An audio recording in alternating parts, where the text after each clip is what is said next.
This is the Wise Guy Radio Show, a podcast dedicated to educating and inspiring through conversations with today's top talents in the world of glass. We will be dissecting their journeys in hopes to deliver actionable content that you, the artist, can start implementing now, helping you grow not only as a creative spirit, but also a successful artistic entrepreneur. With a little organization, relationship building, and your artistic ability, you can obtain greatness. Climb aboard, whether an artist, retail owner, or enthusiast. We have a ton of fun in store for you. Welcome to the Wise Guy Radio Show. You're listening to the Wise Guy Radio Show.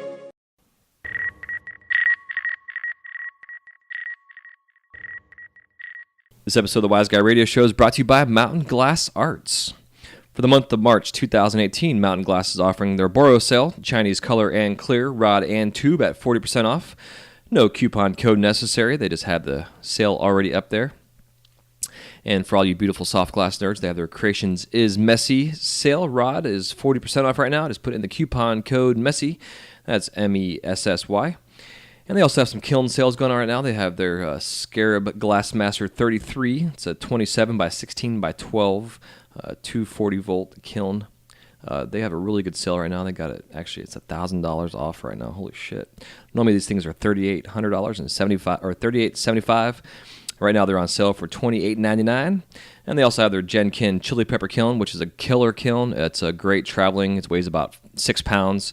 It was actually made out of a toolbox, which is genius. But this thing right now is normally regular price is $775. They have it on sale for $619. And the size is a 16 by 6 by 4.5, and it's a perfect tabletop kiln. It's great for traveling, for demonstrations. I mean, you can't make like super big stuff at all, but it's a great kiln. I love this thing. I've been using one for years.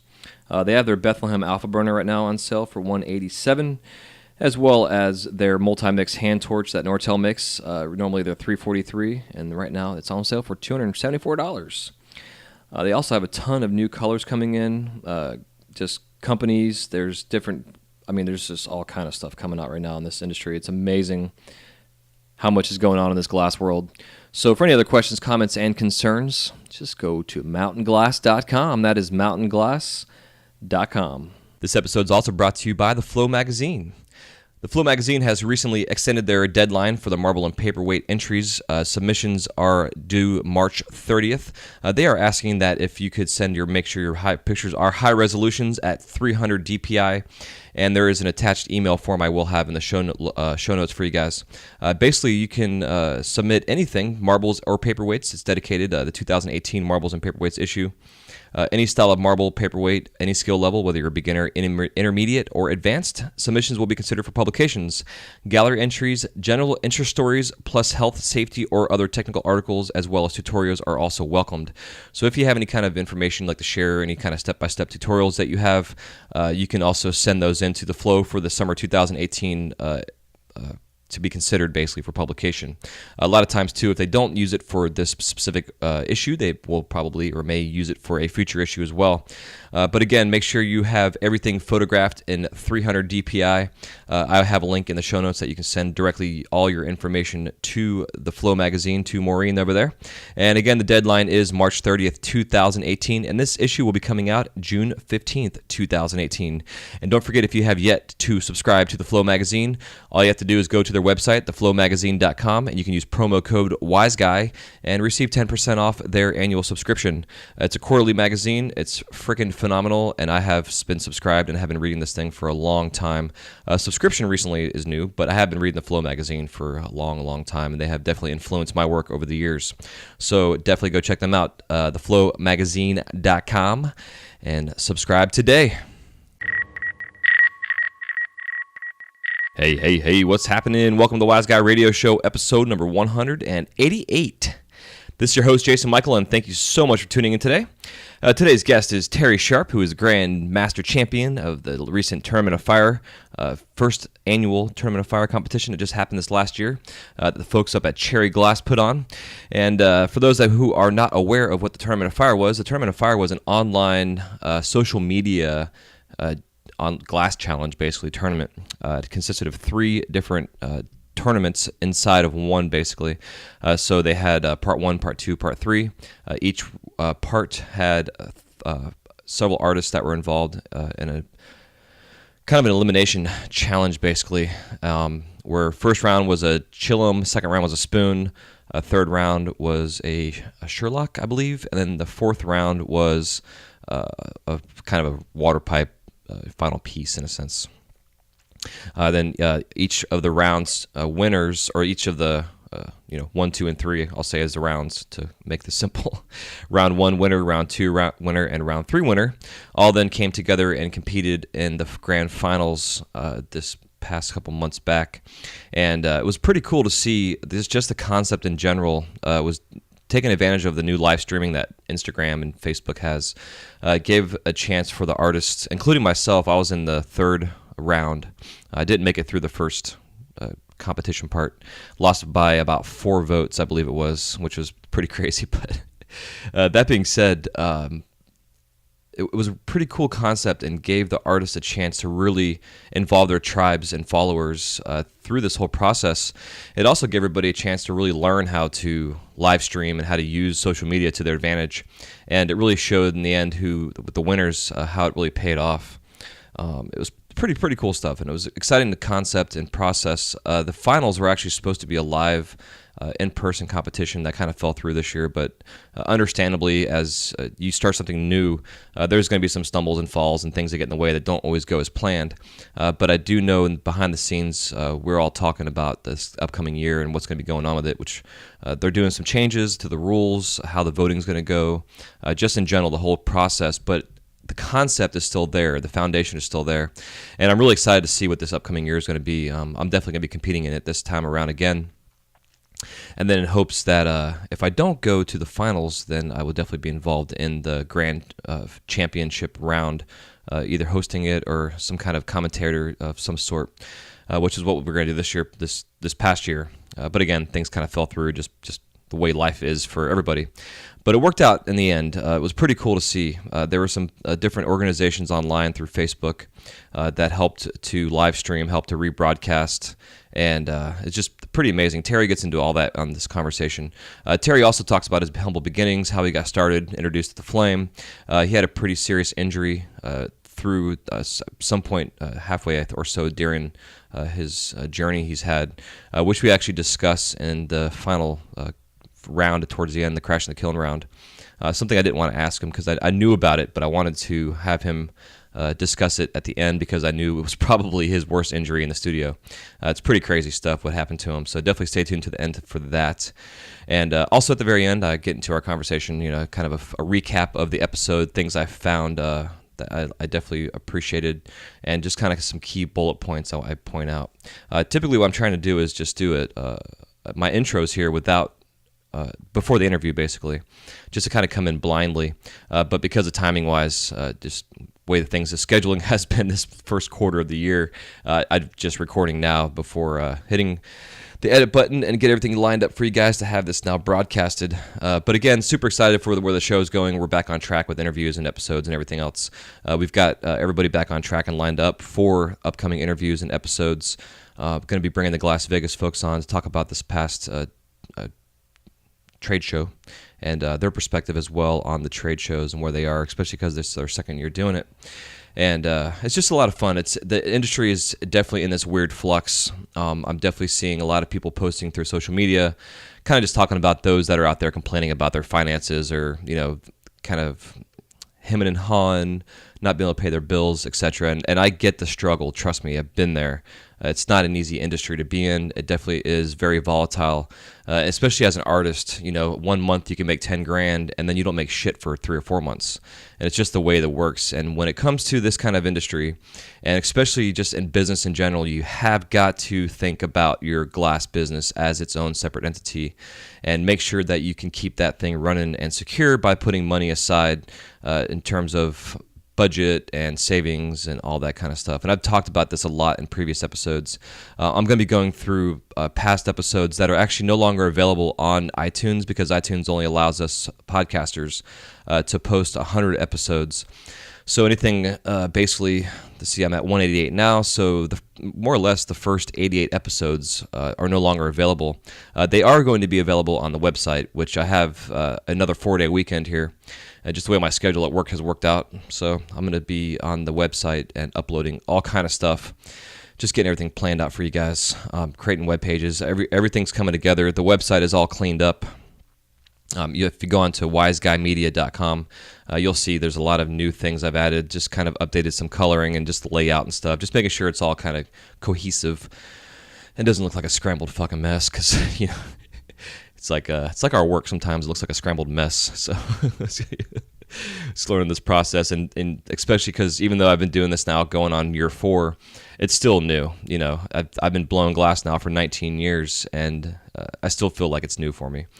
So it's a lot of fun. But that being said, too, my schedule is getting ready to change up here. I'll be going, which is I'm pretty pumped about. I'm going on a 4-day work schedule, so I'll have 3 days off. But I will be working 85 hours in 2 weeks, which is going to be pretty crazy to do, but it's just the way our schedules are happening.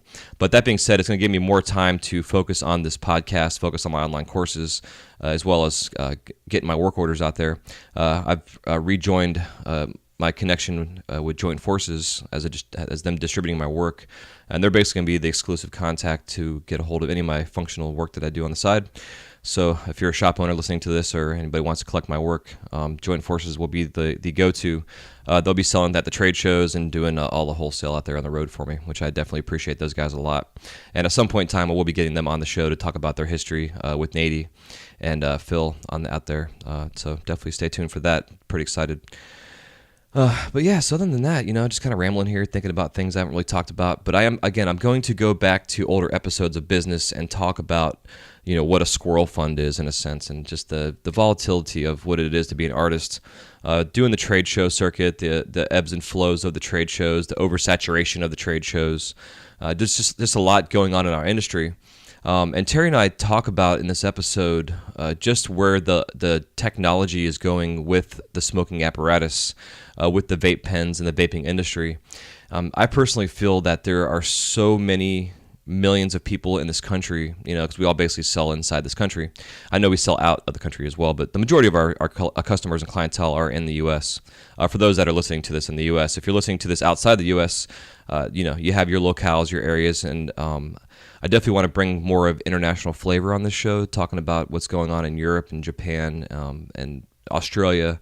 Everybody has their laws and regulations, and I'm definitely curious to see what that is, what that means for the glass pipe maker, or just the glass artist in general.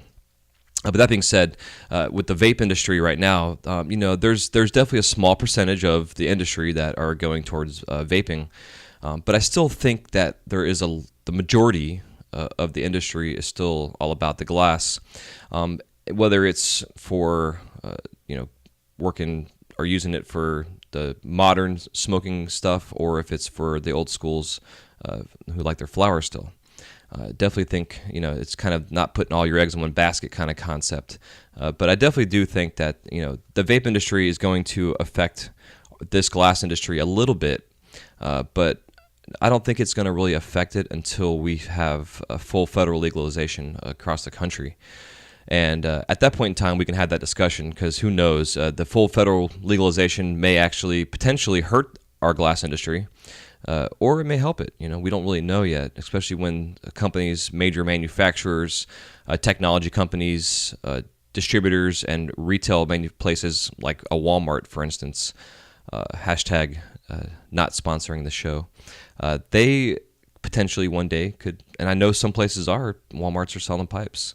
So we'll see what happens. It's definitely going to be an interesting thing. But in the meantime, we're going to stick here with Terry Sharp, episode 188. For those of you who are new to the show, thanks for tuning in. For those who have been listening for a long time and still reach out and thanks for the show, I definitely appreciate you all. I appreciate anybody that listens to the show. I do ask if you guys can share any episode that you like, that's your favorite episode, on your social medias, whether you're using the new Vero, which I still have not gone on to yet, or Instagram or Facebook or what have you. It definitely I appreciate it because it gets the word out for the show, but it also shows those who are following you just a kind of a place that they can find some information and kind of get some insights into what this industry is all about. And when I say industry, I don't mean just the pipe industry. I mean like the glass world in general. Just an ever-growing, constantly growing industry. And it's why I don't want to just bring on just pipe makers. I want to bring on all kind of genres of areas of this glass world in general, because it's ever-growing. It's just crazy to see where it's gone compared to where it was 20 years ago. It's pretty freaking cool. So, and that being said, if you have not yet left me a review on iTunes or Stitcher or any of your other podcast app catchers that you listen to the show on, please do that. iHeartRadio is another one. Going to be getting onto what's it called, Spotify soon. Just waiting for their feedback to let me know if they've accepted the show. And so definitely appreciate y'all. I've made a new contact form as well on the website at wiseguymedia.com. You just go to hit the contact link, or you can just go to wiseguymedia.com/contact. There's a little form you can fill out there if you want to reach out to me. You can also send me an email direct. I've got several emails, but the easiest one to get a hold of me is on my Gmail, which is wiseguymedia@gmail.com. I'll have all the links and stuff in the show notes for you, as well as all the links for the places that you can leave reviews at as well. And on the website, if you go to the Wise Guy Radio link, I have 2 different links on there that you can choose whether you have an iOS device or a Droid device. You can go to that specific link, and then you can sign up for the show as well. Something I recommend too, if you're interested, you can, depending on your phone, you can leave little bookmarks on your phone, little tabs, like a little icon, basically, shortcut. The Wise Guy Media page has one set up, so all you have to do is just go onto your phone, go to the website, wiseguymedia.com, hold down your little bar there that shows the website link, and you should be allowed to then create a button on your homepage or whatever one of your screens you want to leave it on, and that'll always give you access to the website. So any kind of information you need, we have all kind of PDFs on there, resources. I've actually purchased several different domains now that are resource links for lamp working or glass blowing, and we're going to be creating a full online catalog for information through Corning, information through all the other outlets out there in terms of glass and experience and knowledge, which is going to take me a long time to compile, but it's something I'm still and have been in the works for and constantly uploading stuff. So check it all out. I appreciate it. And until then, I hope you guys enjoy this episode with Terry Sharp, the grand champion winner of the first annual Tournament of Fire. And again, thanks to all the folks up there at Cherry Glass. You guys know who you are. We definitely appreciate all this stuff you're doing for our community and the new ways of competing online and getting ourselves out there to our followers and our tribes. So until next time, love you so much. Thanks for tuning in to this episode of the Wise Guy Radio Show, and we will talk to you next time.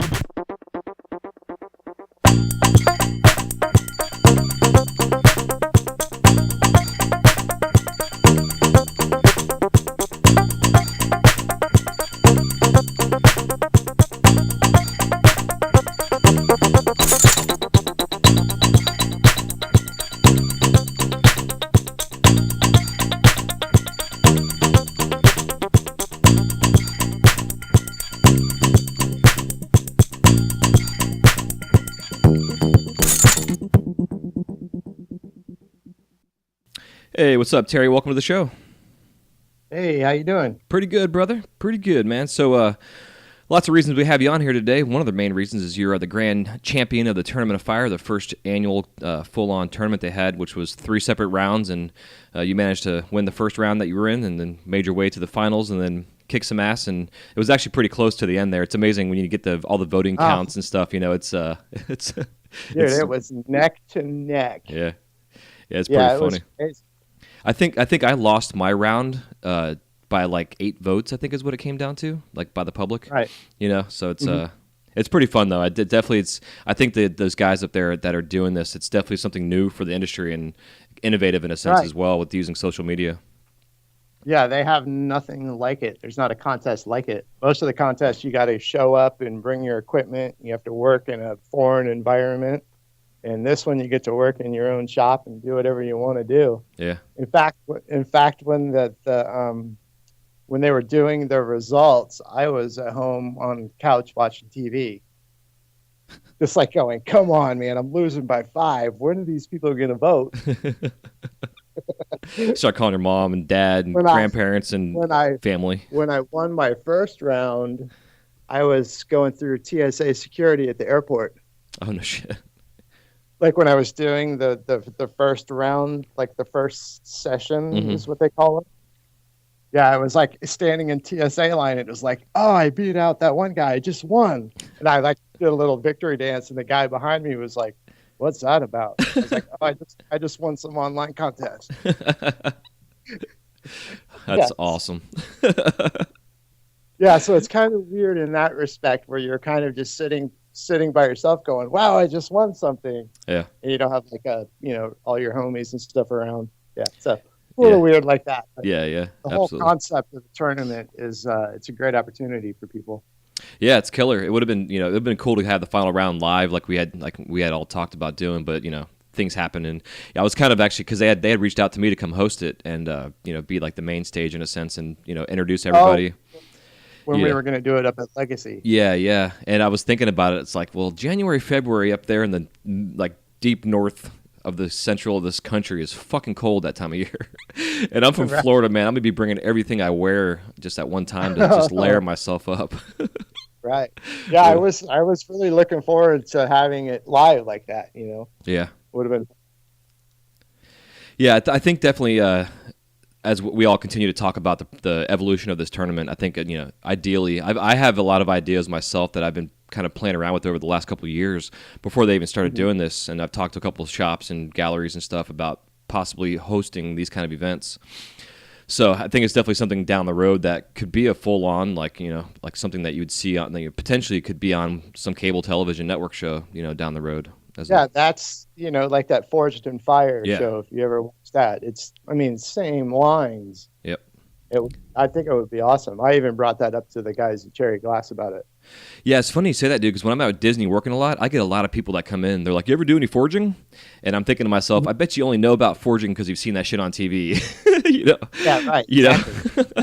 Yeah. And all of a sudden they're experts at it. Yeah, exactly. But I think it's cool because it still brings up the conversation. Even like I get a lot of kids that come into the shop watching me working on the torch or doing the furnace and stuff, and they're like, "Oh, I saw this on YouTube," and it's like, well, cool. Now I Right. get to actually see and smell it and actually get an idea what it's really all about, in person. So, Right.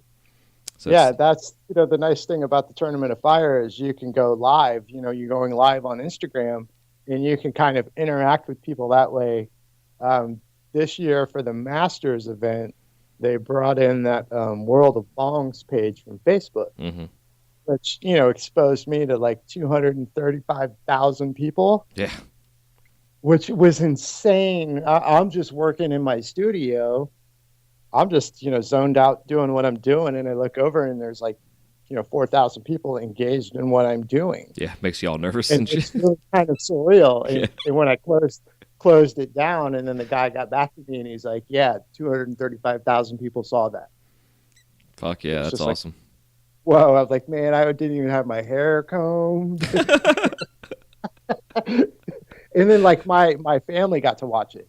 So like my dad was held up in a hospital. He had big surgery just happened, and he got to watch that whole thing go down How cool. sitting in the hospital, which made him just super happy. Oh, So, I'm sure. That's too yeah, it's cool. little things like that. I do the Masters competition for the Champs Trade Show, and we did it live in Las Vegas. So only the people that were at the Champs Trade Show could watch us work. Right. And with the Tournament of Fire, anyone in the world can watch it. Yeah, I wonder if they'll ever do any kind of live streaming for that, because I know back, what's it called up there in the northeast up there? I'm having a brain fart. One of the big tournaments that they do. The Burn Gallery. Yeah, Burn. Yeah. And they did a live streaming a couple years ago, and it just it was cool to see it, but it was also, to me, it was kind of boring, honestly, because there wasn't any kind of commentary going on. It was kind of like Right. kind of lackadaisical-y, kind of. It was well done, but still at the same time, it was kind of like, I'll check in later on and see what's going on. That can kind of happen with the Tournament of Fire, just because we can get lost in working and forget that our live. Yeah, I think too, like with the live streaming, and this is completely off like the rails here on how the show goes in terms of the way that things work here. But anyways, yeah, I think for me the difficulty with doing live Instagram or Facebook streaming is the inability to have your hands free to be able to type and conversate. You can kind of read what's going on, but you really got to pay attention to what Right. you're doing so you don't hurt yourself. You almost have to have like And somebody not there. comment. Yeah, exactly. And you got to have like somebody there, like almost reading them off to you. You know, like a little sidekick or an assistant per se. You know, your social Yeah, media commentary. yeah, exactly. And one day we'll be able to do that. I think the whole Instagram thing too, where you can like dually post with somebody now live, is fun. You know, so I'm thinking like down the road, with this whole Vero thing, which I haven't gone on to it yet to see what it's even about. But I know people are talking about the new social app out there or whatever. Oh, the one that they're going to end up making you pay and screw everybody over on. Yeah, probably. Yeah, everyone's jumped onto that. Yeah, I have not So yet, so we'll see. it's it's just a matter of time before all that stuff breaks down. Mm-hmm. We're just lucky we can get our exposure the way we can now. Yeah, exactly. 10 years ago, we didn't have any of these outlets. So you had to go store to store. You had to do the trade shows. You had to just, you had to work for it. Now you can just make it, post it. Everyone sees it. Yeah. Who's the most entertaining, I guess, in a sense, too. Right.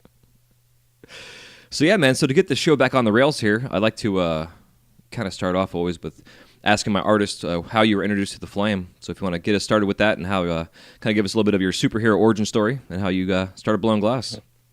Right. I got into the Grateful Dead in the late 80s, early 90s. I started traveling around. You heard about Bob Snodgrass, and you heard about the Snodgrass pieces, and then you heard about other artists that were making these pieces. They were kind of I don't know. They were hard to obtain at first. You really had to track them down at a parking lot at a Dead show to get the pieces. Buddies had them, and you saw these pieces that were just kind of clear and yellow, and maybe had a little bit of like hints of color in it. And then once they started smoking through it, like the background shows up, and then the blues come out, and it changes color. So until we figured out what that word meant, changing color, you were mystified by it. It was like, oh my gosh, how do they get glass to actually change? Mm-hmm. It's like, no, they're just getting a resin background and colors are coming out. Yeah. And so I was always just kind of mesmerized by it. Like, how do they make it? How do they do it? How could I figure out how to do it? And then I moved to Oregon in 95, moved to Eugene, Oregon, and met a group of guys from the East Coast that lived out there that were just learning how to blow glass. And so I got to take one of the guys to work every day. Like, he was like, yeah, if you give me a ride to work, you can hang out and watch me do this. And I was like, wow, that's amazing. And so I would sit, I don't know, it's like 6 months. I would take him to work, a few times a week and sit there as long as I could. And then he ended up moving shops and let me help him build this studio, and then sat me down and walked me through making like a spoon pipe. And then from there on out, that was it. Hell yeah. Did he give you a pair of glasses at first to watch them when you were working or watching them at first? Yeah, they had a pair of like the cheap, Didymiums at the shop that I could sit and watch. And there was like 4 guys that worked, and they were all just doing wrap and rig stuff. And it was just mesmerizing to watch. And it's like, wow, you guys get to do this on your own terms. You don't have to deal with anyone but the customers and the gas guys. Yeah.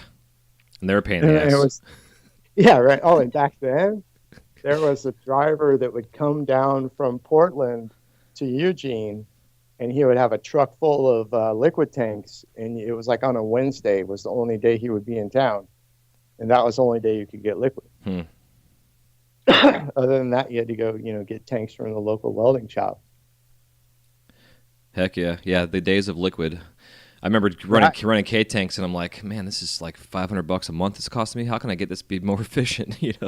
Right. Yeah. And there, in Eugene at the time, there wasn't a local gas place that did liquid tanks. You could only get it from Portland. So you had to like wait on this dude to show up every week to get a tank. Crazy. I know. I've heard horror stories of people that live in like the those environments where it's the winter time. You can't get a delivery because the trucks can't go up and down the freaking mountains and the hills because of all the snow and ice. They can't make it. Yeah. Fucked. It can be very frustrating. Yeah. Yeah, I guess that's when the home oxygen systems come in handy. You know. Right. And, and then I was in, I had moved to Eugene, Oregon, and it's like, wow, this is like a mecca at that point. You'd go out to the bar and there'd be, 50 lamp workers hanging out at the bar. Hmm. All the old school greats were all hanging out partying together, not sharing any information with Right. each other.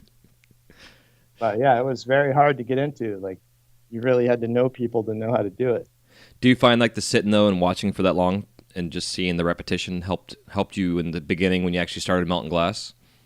Yeah, because I learn very well off of visual sight. Like, Cool. I can read something 1,000 times and still not get it, but if I watch you do it, I'll pick it up immediately because Yeah. I break down the process in my head. It's like, okay, he ripped that end off, popped a hole, attached a tube to that. Okay, and then he jammed it with silver, and then he added lines to it, and he raked over those lines, and he melted it in and shaped it. So yeah, just watching that repetition over and over really helped. Yeah, that because when I teach it, like whenever I have students that want to come in, the first lesson is 9 hours they have to have, which is a weird number, but it's just the way I work my time out. Just I do 3 hour sessions, but it's 9 hours of watching. Just that's all it is. Just sitting and just over my shoulder, and I explain what's going on too. But really, it's all about just soaking it in because that way, when you're sitting at a stoplight or something like that or whatever, you can kind of in your head remember what the hell it was that you were seeing.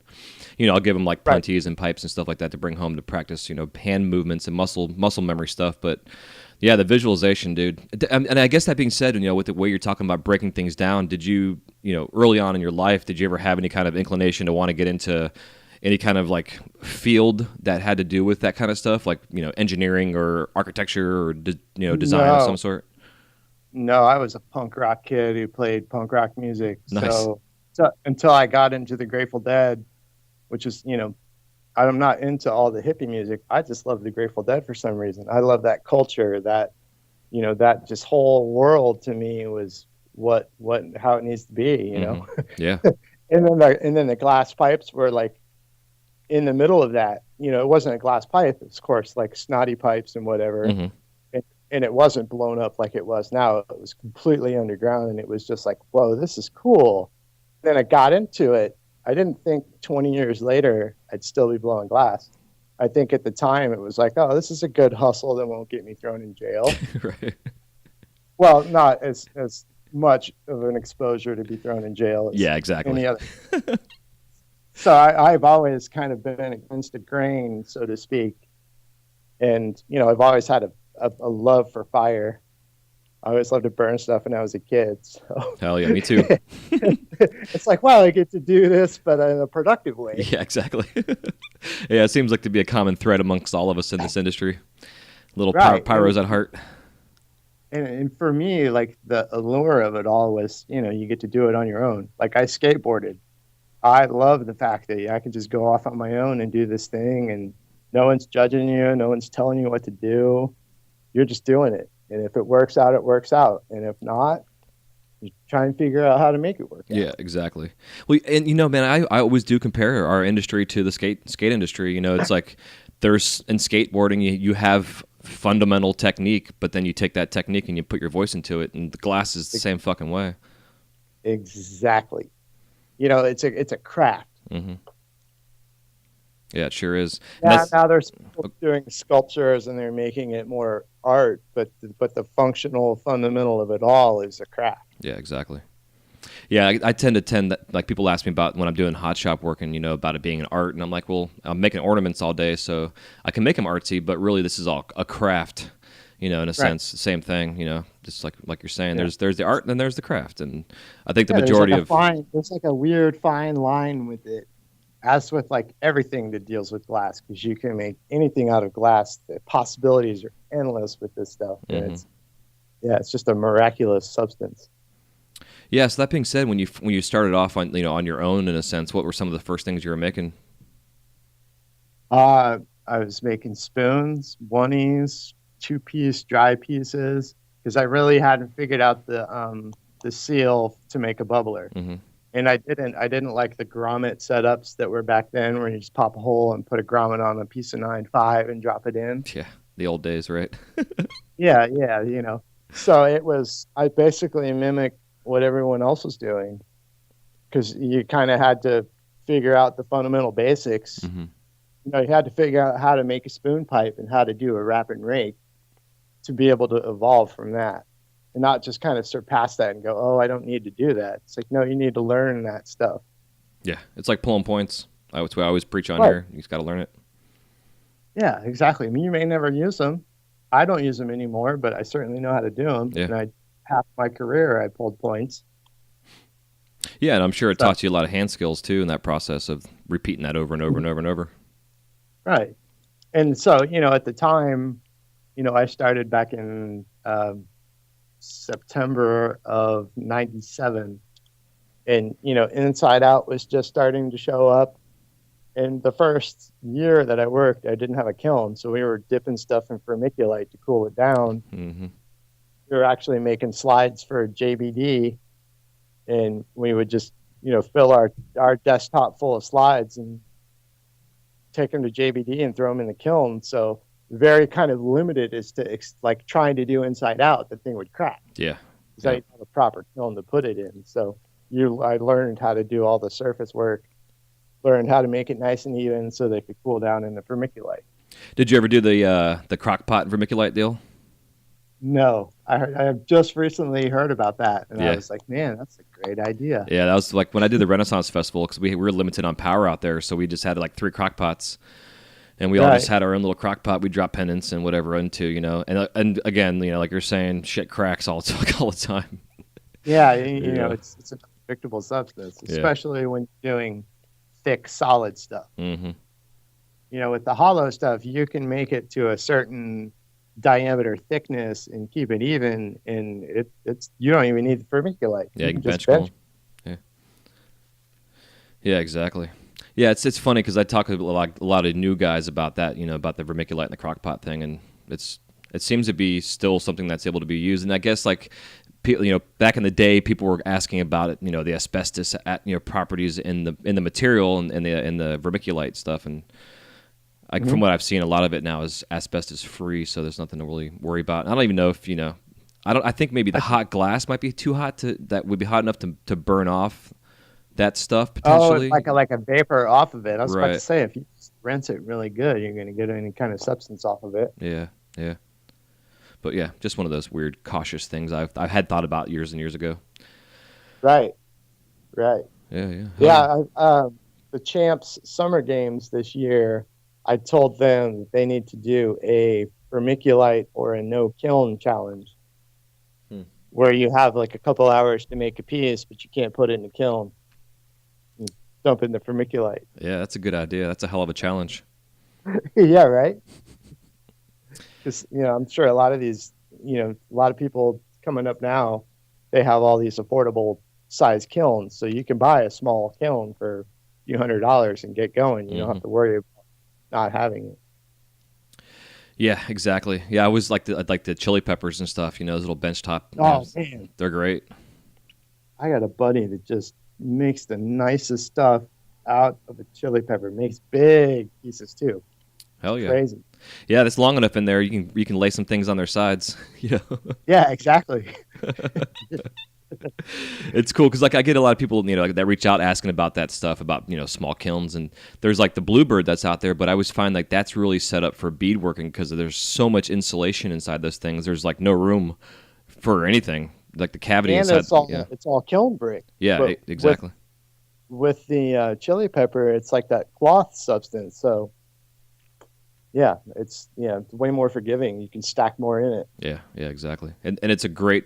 I like them personally just because you can take them around and do demos with them, and it's a 110 power. You're not worrying about popping circuits and shit with it too.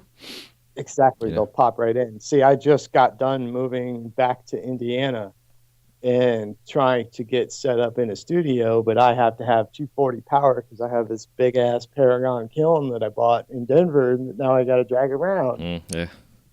So it's like, maybe I should get a little chili pepper kiln and just get something set up and then worry about the power and all that. Right. Hey, Mountain Glass has them on sale right now, man. They're like $100 something cheaper than what they usually were.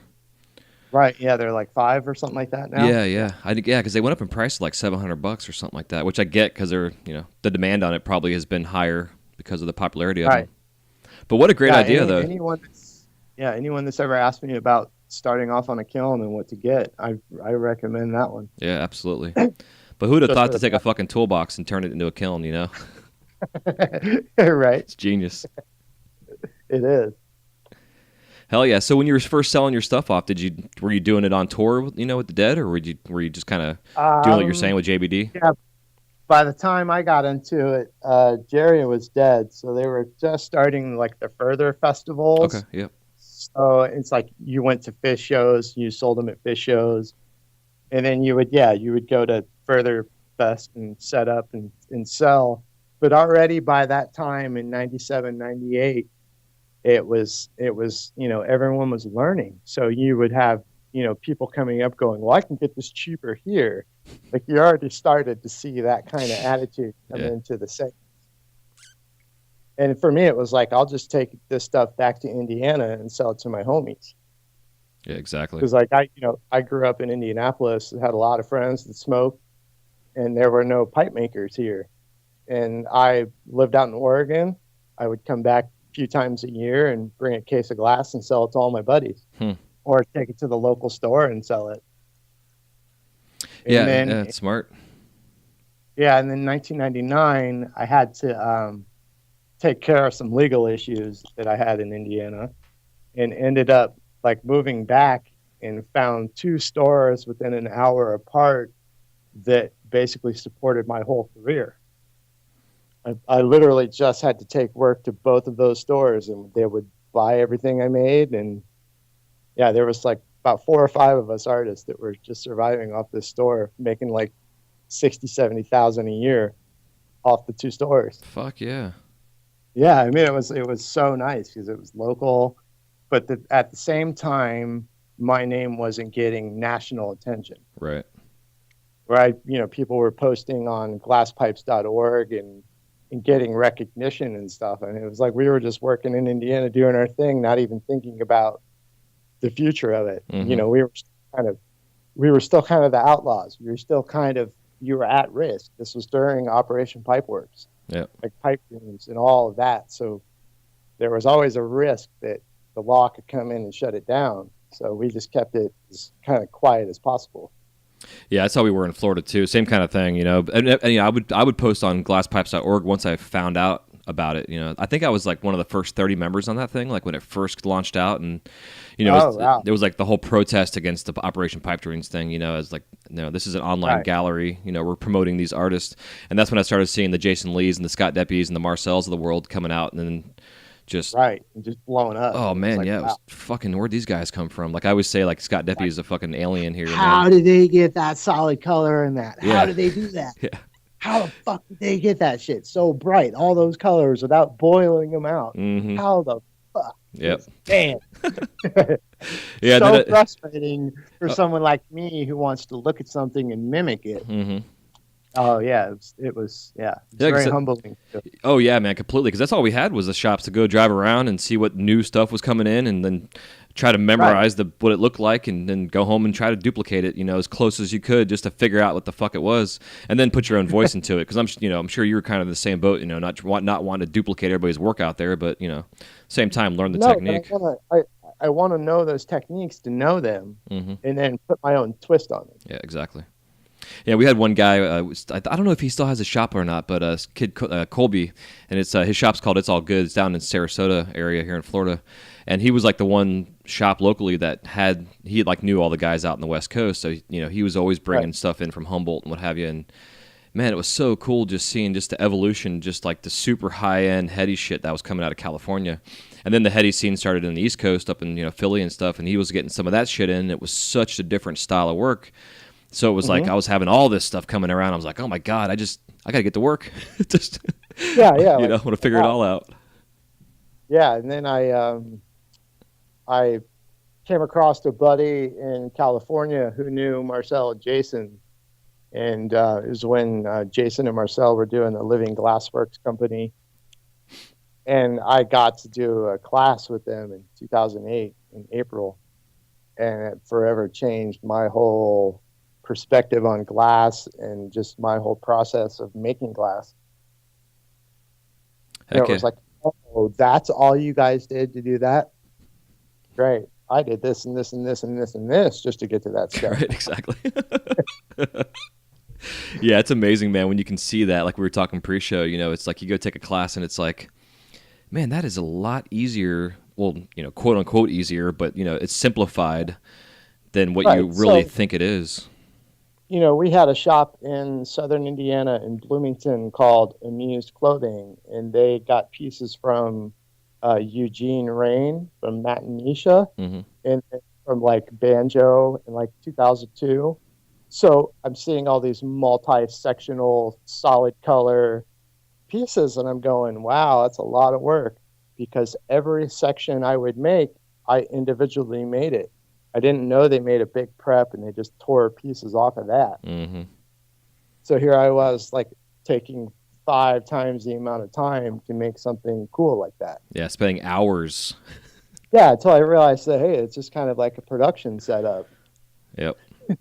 Well, you know, it kind of reminds me like when I first started doing glass, I was with the Renaissance Festival, you know, like I was saying, and we were, when I was first started allowed, you know, quote unquote allowed to start working on the torch, I was making what we call dragon tears, and it was just a teardrop, you know, pendant, but it was a basic, you know, mixture of like a latticino or a filigree cane kind of thing.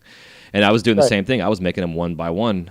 And Gordon, who taught me the stuff, he's like, so we're paying you this much for them, and we're selling them for this much. And if you're taking this amount of time for it, I'm actually not making any money whatsoever. I'm actually paying out to have these things sold. So here's how you do it, you know. And then he made Right. made up like a 4-foot fucking cane, and then I got like 25 pendants out of one cane, and you know, 10 times faster. And You're like, yes. yeah, dude, it was like that was like you're saying. You take a class or you're shown something, and it's like eye opening. So that Right. kind of helped make so much more sense with it. But still, the pipe making is totally And then different. And then it makes you think about the transition from like the mid 90s to the early 2000s, to where someone in their head was like, hey, if I take this solid color and I draw it on the outside of this tube, I can make the whole thing solid one color. Hmm. And then if it's a trouble color, I can encase it.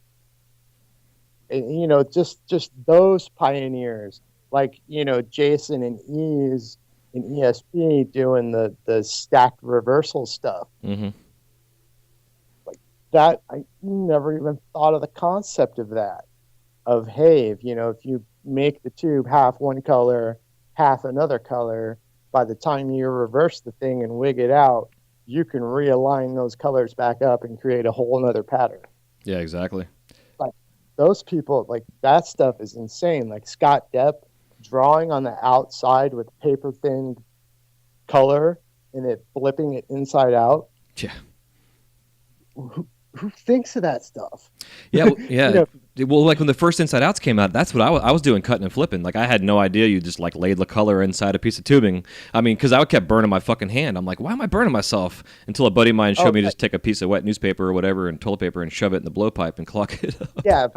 put a stopper on it. Yeah, because I was cutting and flipping, man. I was doing all this amazingly time-consuming wrap and rake and patterning and cutting and flipping and trying to reverse it, or that whole inside-out sock technique where you like pull it in, you know, through its Oh you yeah, know what I'm saying? We called it the sombrero flip. Okay, yeah, totally. Same kind of idea. Yeah. Yeah, the results were awesome, but it took you like 5 hours to make a fucking spoon. You know? Right. But now I'm back to doing cut and flips Nice. for inside out pattern line work. I'm doing cut and flips because you can more accurately control the fuming. And then with the latest craze of all the transparent colors, you can lay those transparent colors over that fume. Hmm. And by the time you flip it inside out, it's got a whole new texture or color. So Interesting. and I'm not having to take a piece of 50 mil heavy wall and flare that thing open and not being able to control the gold and silver overflow. Right. Well, how are you removing the seam at all when you're putting it back together? No, when you're doing it with the straight lines, you Mhm. can easily hide that seam. Yeah, just in match it between. up. Yeah, it makes Yeah. sense. Because I know I used to I would reverse them sometimes and just have it, pop a hole in that seam and put a blowpipe and then reverse it and have that be the trash at the end, basically. Mm-hmm.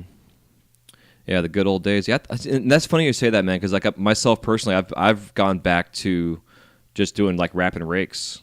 But because I know here 20 years later, I know they're going to be so much cleaner, and I love those old patterning and techniques, and just playing with all these new colors we have now. Because when we started, we had like 6 colors, maybe 7 colors. Yeah, exactly. Yeah, we didn't have all these options. Yeah, and now we have like 5 greens that look pretty good. Greens. Oh, it's just a little bit lighter than that other one. We'll just call it something else. Yeah. Compared to the one jade we had back then that cracked on fucking everything. Oh man, yeah. Yeah, or saving up silver ends from the silver rods and drill mixing them to kind of get a white, because we didn't have white. Oh yeah, get that opaline kind of look. Yeah. There's a Snodgrass trick with a coat hanger. You can take a coat hanger and some clear and mix it together, and it'll pull out black. Huh, interesting. Yeah, and that's how they were pulling black down way back in the day. What were they, just sticking it inside of a piece of tubing or something? No, it's like hand mix it, like twist it up. Weird. Yeah, my buddy was just talking about it because he wanted to try it because he heard about it and just randomly tried it, and he was like, "Dude, that shit works." Interesting. I wonder if it's like a metal reaction from the coat hanger part itself. Right. Yeah, it's exactly what it is. And for us, or at least for me, Bob is like the center of it all. Mm-hmm. Bob and those first dozen people that he taught are the reason I blow glass. Like Brian Padilla, Yvonne Padilla, those two. If I didn't see their pieces out in the parking lots and seeing just how beautiful they were and how people reacted to them, I would have never wanted to blow glass. Interesting. That was those two artists in particular. It was just like, wow, I want to be able to do this. This is amazing. Like what they're doing. Brian was doing a lot of these like reversal and rip apart sections, and it just looked like wood grain. It's just something you'd never see before. Yeah, it's so cool, man, to think about that and like where you are now in life and how that one little thing put you on this crazy fucking journey where you are now. Right. If it wasn't for the people that I met in their glass collections, then it was all dry pieces and bubblers, but it was just like, this is amazing. Wow, how cool! And then to watch the process. Yeah. This is it. You guys get to listen to music all day, get stoned, and make pieces. Like, sign me up. Yeah, exactly. Do it. And then you got to figure out how to sell them, and then feed yourself. That was part of. I was in Oregon, and I lived in Oregon for a few years with an active legal issue in Indiana that I was avoiding. And then one day, me and my 3 buddies who were glassblowers are at the supermarket late night, drunk. The kid in front of me turns around. He's like, "Hey, bro, you want to buy a pipe?" And I just started laughing. I was like, "Dude, I'm a pipe maker. He's a pipe maker. He's a pipe maker. That guy way over there is a fucking pipe maker." Like, yeah, you're asking the wrong person. It was like, wow, everywhere, everyone around me is doing this here. This is really going to work. That's so funny. So I would go, I would travel back to Indiana and no one was doing it. And then I found this. She was just like, "Oh my gosh, there's a glassblower here. Make anything you want. We'll buy it." Yeah, that's amazing. It's good to get into those kind of little things. Like I have friends all over the country that live in these little small towns, and they're like, it's like a 1-horse town, and it's like a 1 glassblower town, kind of thing. Right. Yeah. Exactly. It is fortunate to be able to be in that kind of situation. Like Florida, it's always been difficult. We had a couple of us here. Now it's like there's a ton of glassblowers here now, but like because we're a tourist-based industry, it's always been difficult to kind of make not make a living, because I made a living for fucking 13 years before getting my gig at the Mouse House, but still it was always like, ebbs and flows like anything else in business. But again, being here in Florida, all the shops that were wanting to buy shit were wanting to buy things that were like maybe $10, $20 retail side of things, or they would, and then the import stuff started. So that's what they wanted to buy because it was fucking $1, that they can sell for 15. Right. You know. Yeah, we had little bursts in our industry that really helped create the pipe market, Hmm. like the heady pipe or the nice pieces. Like before Pipeworks, it was all kind of new, and people were still figuring out how to make them clean and how to make them work without cracking. And then Pipeworks happened, and they got to a point where they're making all this really cool stuff and kind of becoming innovators. And then Pipeworks came in, or Pipe Dreams, and then people weren't really able to sell the work, and they really didn't know what to do. And then after, once that kind of settled down after a few months, a lot of the stores were like, "Hey, we have people that are interested in this high end stuff." So it was like a resurgence. And then it died out because everyone was making these really nice pieces. And then Spice came around, and that made the stores a whole bunch of money, and they were spending that money on the high end stuff. Yep. And then right around 2010, when that started to fall out, the oil pieces popped up. Yeah. Yeah. Did you It's like, things that were like saving the community and the industry. yeah, yeah. Yeah, and I had my buddy Chris Dickey on here, and we talked about that, the whole spice thing, and I work for a company that used to manufacture that shit, and I didn't work for them at doing that. I had a glass studio with them because they were trying to branch out and do other things, Right. and it was like to me, I couldn't be around it. I didn't want to see it, but I understood what it was helping and doing for this industry because, like you're saying, these shops were making a ton of fucking, I mean, millions of dollars. These smoke shops, I mean, literally, were making hand over Right. fist. It was crazy. So it seems like a bad thing kind of did help this industry in a sense to kind of get things back on the road. But then the concentrates happened, and I remember, I mean, probably 10 years ago now, as when I was working for this company, and I had someone come into one of our stores asking about these freaking reclaim catchers. I'm like, dude, I have no idea what the fuck you're talking about. Like, I thought maybe it was a cop or something like that, trying to set me up, And then he came by the house one day and like brought his rig and stuff, and I'm like, man, I don't know about this shit. Like, I was thinking it was gonna be like another meth craze or some crazy Right. shit, But again, it's evolved the industry to where we are now. I mean, I fought it for a long time, not wanting yeah. not wanting to even be involved in it, but obviously, function over form and form over function, and the way that things move and evolve, we all got to evolve as things evolve. So here we are. Right, exactly. And now we're at a point where people are wanting nice flower pieces again, and it's kind of, I think it's kind of leveled out. Hmm. But we have something new glooming in the future, and I'm not really liking the looks of it. This whole electronic smoking revolution it's weird.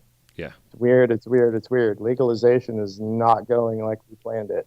Well, it's yeah, and I agree, dude. Because I mean, years and years and years and years ago, when I was probably like, I guess, early 20s, my buddy Gaines and I were sitting around talking about that. Like, we were both really concerned, like if cannabis, once it ever became federally legalized, not only because of the corporations that could step in and start manufacturing the stuff, and who knows what they're going to put into it, but also Right. it might change the entire scene completely. It's just the way that people are smoking.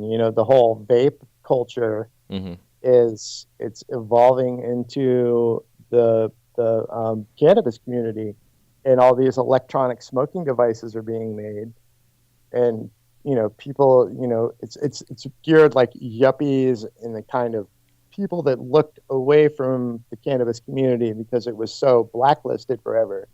Now that it's being now it's out in the open, and I lived in Colorado for 5 years, where soccer moms are getting their gummies and their little smoke, and they're doing their thing, but they don't want to drag around a stinky, dirty pipe. Right. They don't want to have to deal with the torch and deal with a rig when they could just get an electronic piece. Yeah. Exactly. So it's really kind of scary. Like, we need another like the degenerate art movie, but for like the glass community, not seeing it made, but just seeing the pieces and just how cool they are to collect. How awesome it was when I was at a Grateful Dead show in 1993, and I bought a piece in the parking lot, and I was just mesmerized. It had gold and silver fume on it. I was just mesmerized by it in the sunlight. And I smoked bowl after bowl after bowl after bowl after bowl after bowl that weekend. to watch it change colors. Right. Yep. And it was, it was the only thing I could think about was this little fucking pipe. And it was so awesome. That the glass, just the shine of it, the way it feels in your hand. And I remember we were at a state park, and it was right before a Grateful Dead show.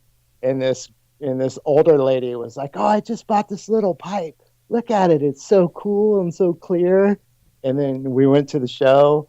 And then the next morning, she steps out of her tent. And she's like, "Oh my God, this thing's blue!"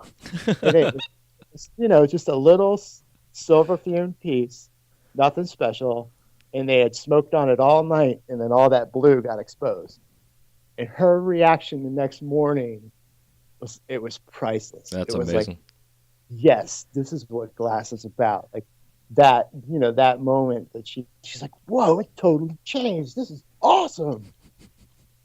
Yeah, it's pretty magical. And it's funny, man, because that color changing aspect, I had people ask me for years, like, is it the heat from the lighter that does it? Like, what's causing this situation here? And I'm like, right. And then, now we have light shifting glass. I know, right? That changes color from a yellow to a pink, depending on what kind of light you have it under. Mm-hmm. I'm set up at my sister's house while I look for a place, and my niece and I were unwrapping all of my glass. And I was like, "Come here, Audrey, check this out."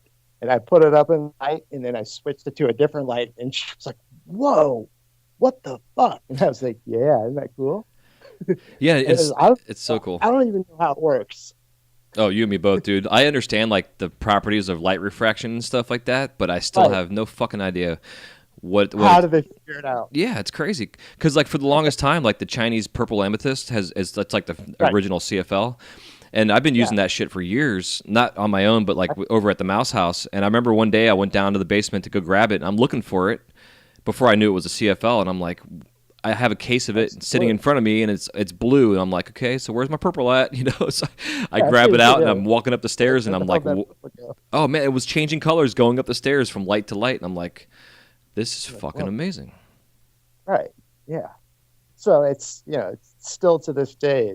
And then you have the blacklight stuff, blacklight reactive and all that. Back in the day, we had uranium powder. Yeah.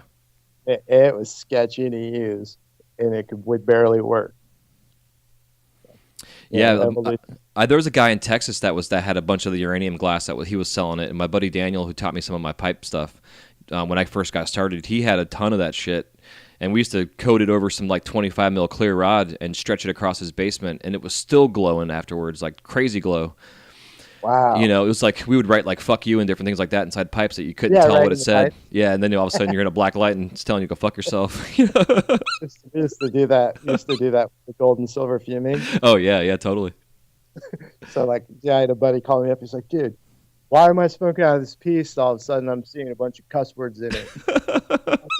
I must have been really stoned and just kind of in the middle of making production that day. And hey, yeah, it happened that way. He had a friend of his up in Atlanta that was a DJ at a club, and he would trade out stuff for stuff basically, and was the glass for stuff. And because we knew it was being sold at the club, and it was all black lights and shit, we would do that purposely, like write "dickhead" or just like stupid things inside the pipes that you just couldn't see until you got into the club with it. And all these guys in there dancing to their music and having these profane whatever pipes in their hands, telling them to go fuck themselves. It was fun. But those are the good old days. We're all pranksters. Yeah, this is true. A bunch of dicks. Exactly. But it's why we're still going, man. I don't see myself stopping this anytime soon, for sure. No. Yeah. Especially, at this point that that I'm able to make stuff that's in my head and be able to execute it without issues or even work through the issues. Yeah, it makes it a lot easier, but there's an awful lot of people making this stuff nowadays. Yeah, and that's the truth. So I guess kind of to back up though, like, at what point in time did you find like you really were finding your own voice in your work? Like, was there a moment in a piece that you made or something like that? It's really just kind of happened over the past 5 years. Kind of taking the scientific elements that have been making their way into our craft over the past decade or so, and being able to execute some of the harder seals and the kind of recycler stuff. It's just kind of been a way to evolve off of that. I think it's really hard to find your own voice in this now, unless you're doing kind of sculpture stuff. Mm-hmm. Then again, that's kind of, a gray area of mimicking other people's, topics or whatever. But it's like with the painting, like people that paint, people paint nature, they're going to paint trees. Mm-hmm. You're going to have that in every kind of art form or craft form. You have people that make chairs and tables, billions of them. So it's kind of hard, but I've just kind of figured out a way to make a simple twist on something. I have so many techniques that I like to use that it's really hard for me to just kind of stay on one thing. Yeah. Part of that's my attention span too. I know what you mean though, man. Because I bounced around from technique to technique, and then I was like, I'm gonna do this one for a while. Something that's like speaks to you a little bit, and then you find it interesting. Right? Yeah. I just kind of I get bored. Like for production for me was horrible, because I would sit and try to make 20 wings, and after 4 of them, I'm already thinking about something else, and then I screw one up, and then you're backtracking and frustrated, and all of a sudden you hate glass blowing. Right. Yeah, exactly. And I never wanted to be like that.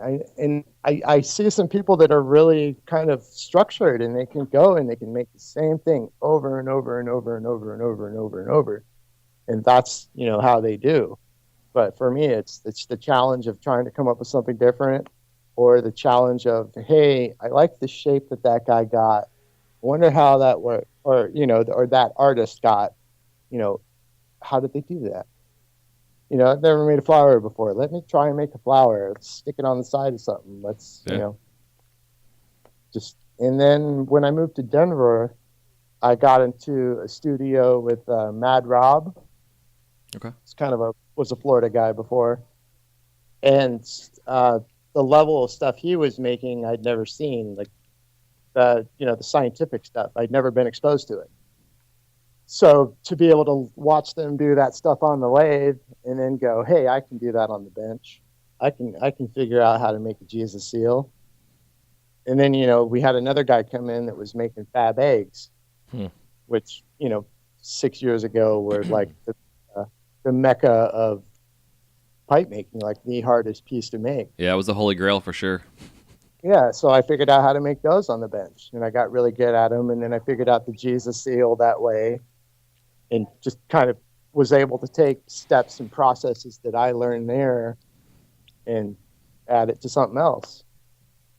And then the best advice I ever got in glassblowing was from Jason Lee, who said, if you ever have a new design, make it out of clear first. Mm-hmm.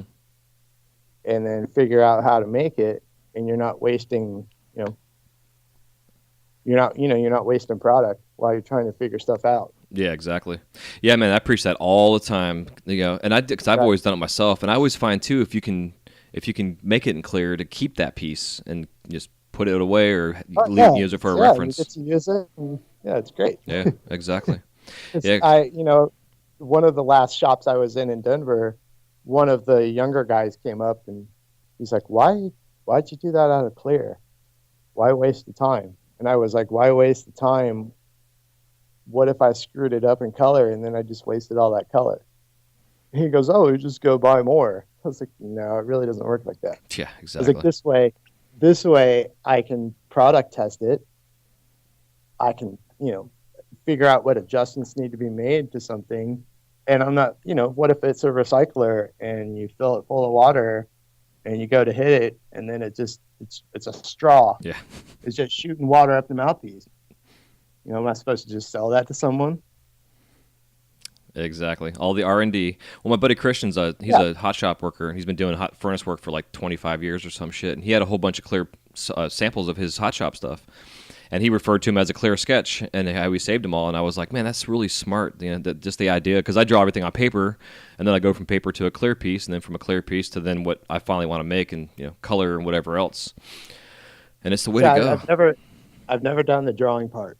Oh, interesting. Just in the past couple of years, I've started sketching the idea out. In fact, while I was waiting for you to contact me today, I filled up a whole piece of paper full of drawing. Nice. Hell yeah. Just like quick scribbles of stuff that was in my head, because I haven't worked in 2 weeks. I've been on the road, moving. I was at the contest in Vegas. So I had all these kind of things running through my head that I was like, wow, I need to jot this down before I forget it all. Yeah, yeah. Yeah, it's important, man, keeping a journal, because that way you can kind of look back on stuff and, keep a formula recipe for things you've made over the years and understand this is what I use for this and that and this and that. Right. It's like, whoa, I used to make that shape. That's cool. I need to go back to that. Yeah. Yeah, exactly. And I forget who I think might have been Micro I was interviewing, but one of the guys had worked with Mickelson, and they were saying like he literally draws blueprints out to like the size and scale of what the actual piece is going to be, and then breaks everything down in parts, and then all those parts are actually the same size of what they're going to be made into. I can't put myself through that torture. It's a lot of work. Yeah, I guess it depends on what you're doing. Right, and I also want to keep it semi-organic, like the flow of the piece. Mm-hmm. Once I start working on it, it's like, hey, maybe I don't want to put that part in it once I got it going. Maybe I should just leave it this way. So for me, it keeps it keeps it raw and organic. Some of these people draw stuff down and they are to the T, and if it's not right, they get all upset. Mm-hmm. It's like, no, this is glass, man. It flows. You got to let it flow. Yeah, exactly. Yeah, it's true. And I think that for me, the sketch part on paper just kind of gets it out of my head, because then I can focus on the art aspect of it when I'm working on the torch and not overthinking what I'm doing. So having that reference, But a lot of times I'll do a sketch and forget that I have a sketch and I don't refer to it. So I'm so back in my head again. Or the thing about sketching like a brand new idea that is beneficial is I've gone through, making it out of clear and then look at it and go, this is ugly. What I thought it was going to look like in my head to where it came out. Oh man, that's got to be thrown away. That's the world too can't funny. see it. And with drawing it out, you can kind of base on what it's going to look like. Yeah, absolutely. I ended up putting a whiteboard in the studio next to my bench, like a kind of like a 4-foot tall one, just for that same reason, because I can go through and just wipe it away and figure out a better way to draw it out or whatever. But then it's right there in front of me too. And instead of having to look down at my bench, it's on the wall. It's easier to see when you're working. Because you don't think about all the professional applications you're doing when you draw the piece out or when you make it. Mm-hmm. I used to work next to she was like an aerospace engineer. She was one of these people that had lots and lots of book time and all these really crazy like engineering, all this kind of stuff that I don't,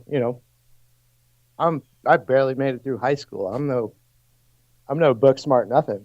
So I come into the shop that day and she's like, what are you making? I was like, oh, I have this idea in my head and I just kind of want to work it out. She's like, oh, cool. So I made this like super complex recycler, all out of clear.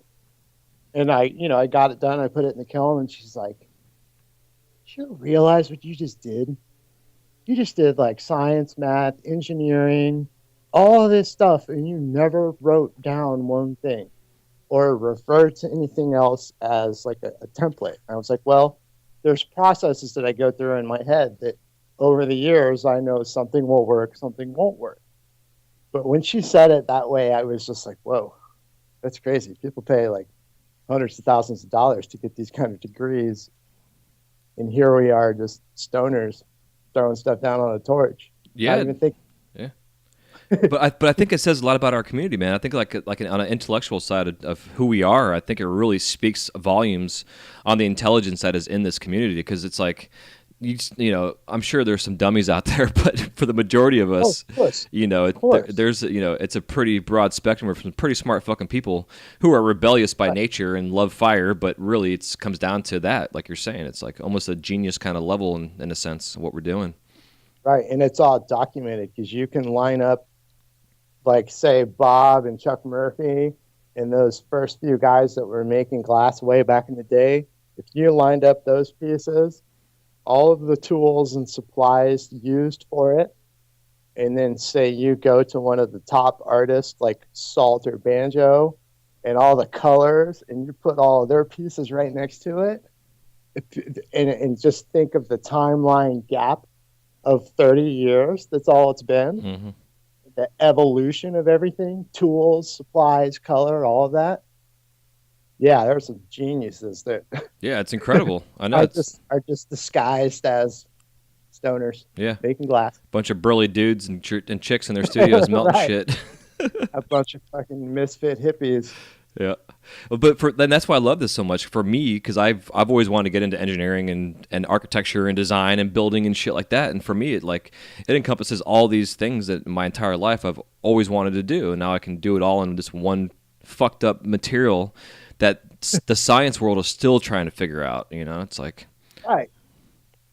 Yeah, it's some wild stuff. yeah, it's amazing. There's I could talk there's glass all something- day. Nothing like it ever.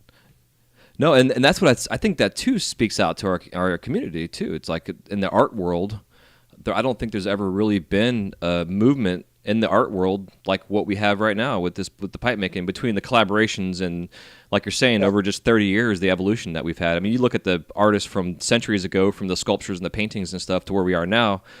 You know, they're evolving, but you know, it's completely Right. different.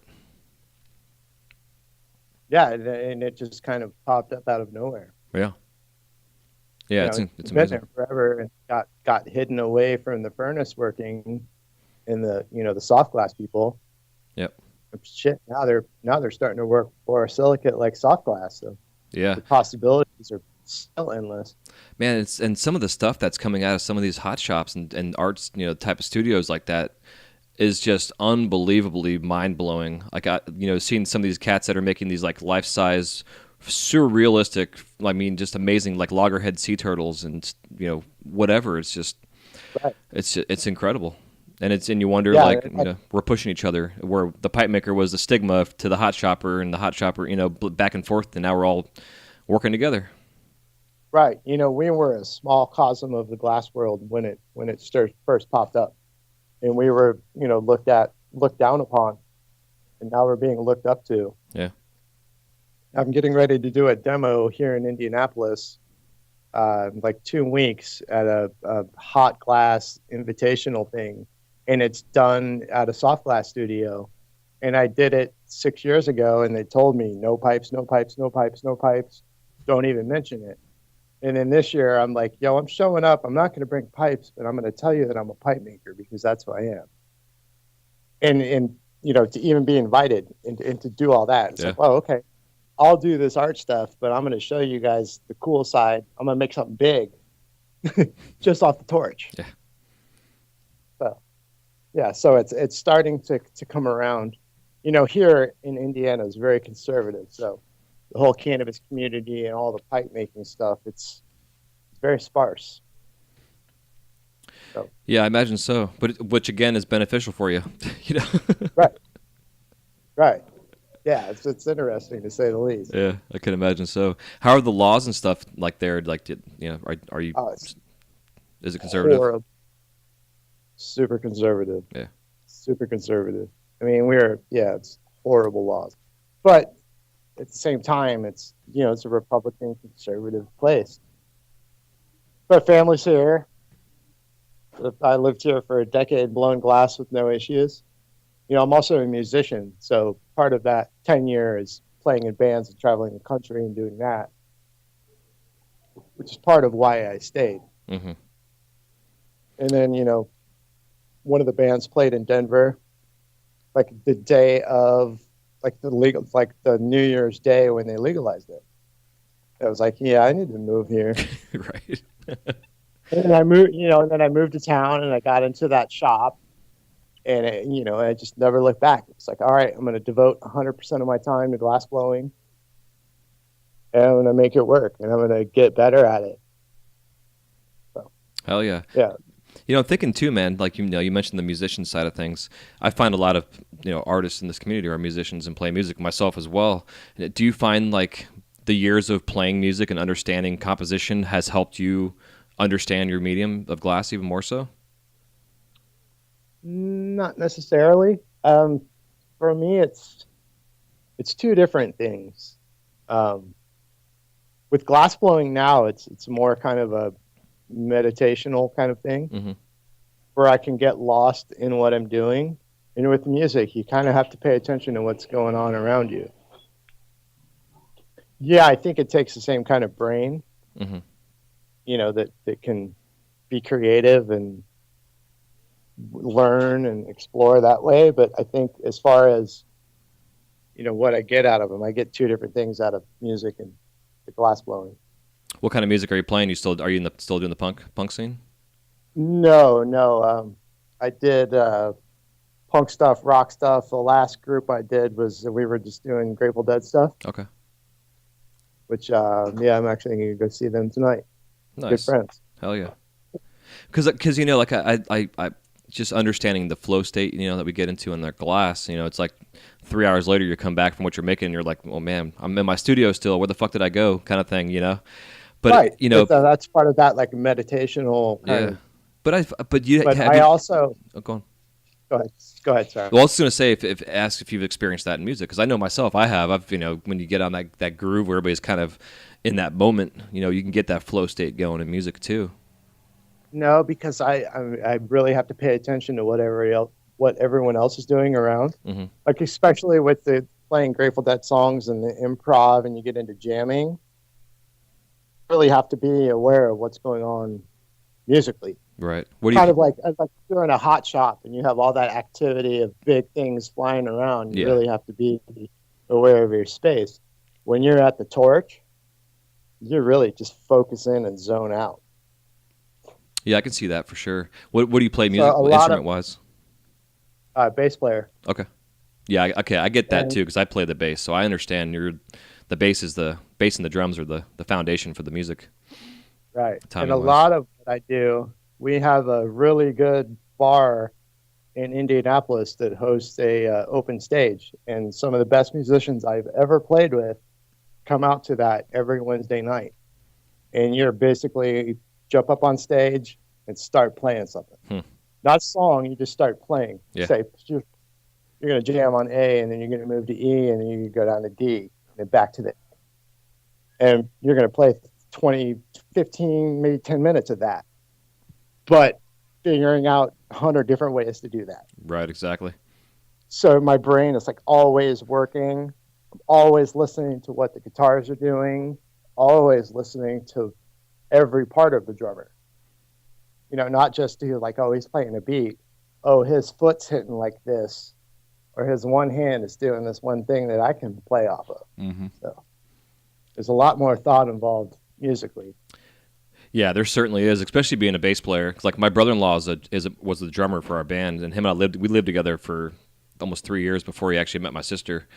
So to have him and I, shacked up together playing music all the time, I definitely can understand what you're saying when you're listening to the drummer. Because there's so many components going on there. I'm like, I couldn't play the drums to save my fucking life.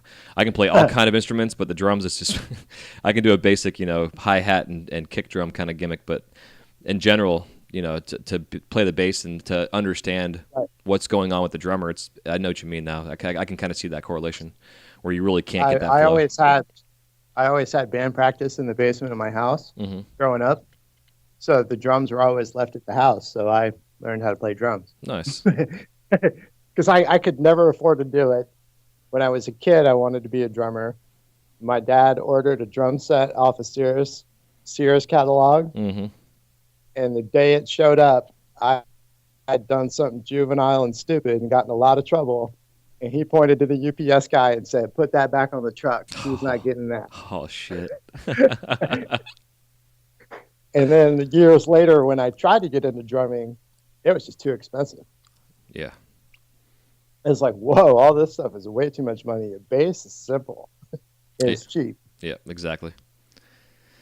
Unless you're playing a full-size upright bass, that's a little different. Yeah. My hands can't do that. Yeah, I'm in the same boat, dude. Especially all these years of blowing glass, you know. Right. Exactly. Never had a lathe my whole life. Yeah, So same here. maybe if I used a lathe half the time, my hands would be a little better. Yeah, or a nice bench roller or something, maybe.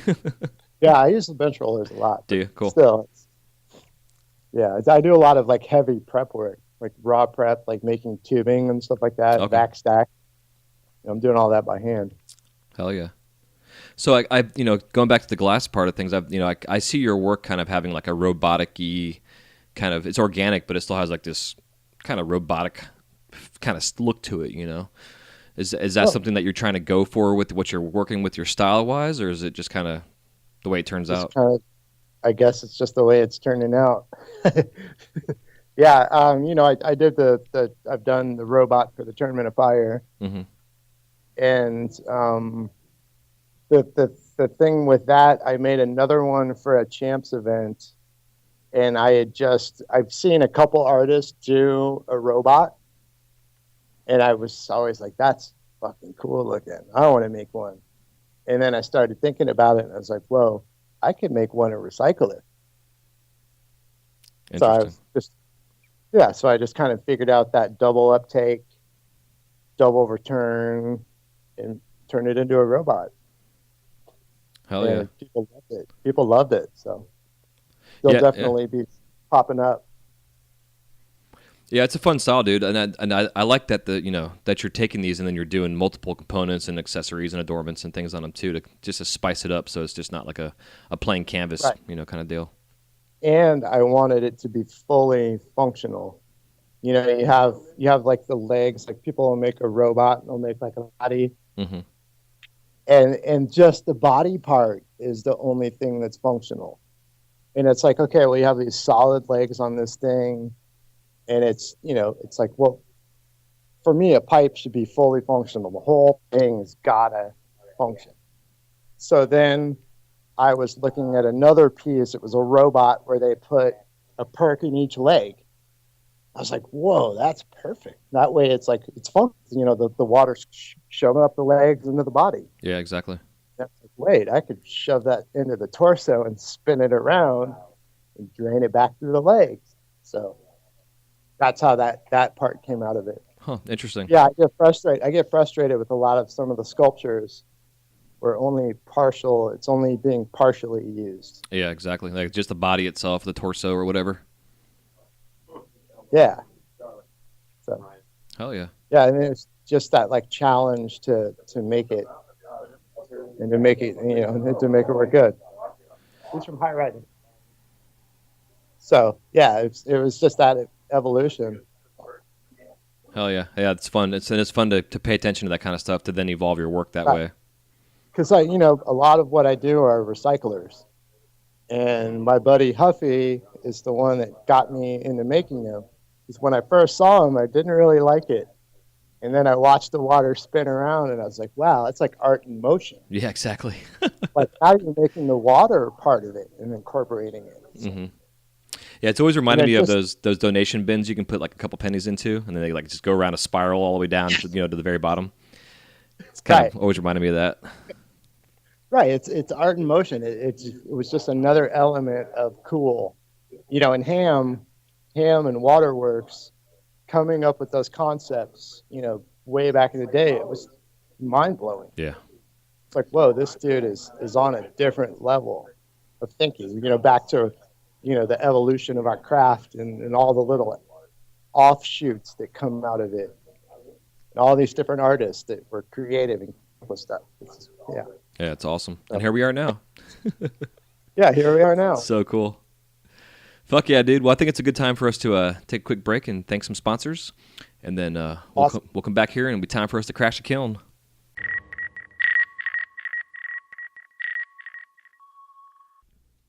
This segment of the Wise Guy Radio Show is brought to you by Zen Glass Studios. Located in the heart of St. Petersburg, Florida, Zen Glass has a wide range of offerings to choose from. Their menu includes one-on-one or group classes in their hot shop or flameworking studio, create your own wine glass, and so much more. If you're a traveling artist, they even have a space to rent that you can temporarily call home. With over 50 years of combined experience, Zen Glass can help you fine-tune your techniques, whether you're a novice or advanced glass artist. For their calendar of events, including info about their Third Thursday studio jams, you can contact Zen at zenglass.com. That's zenglass.com.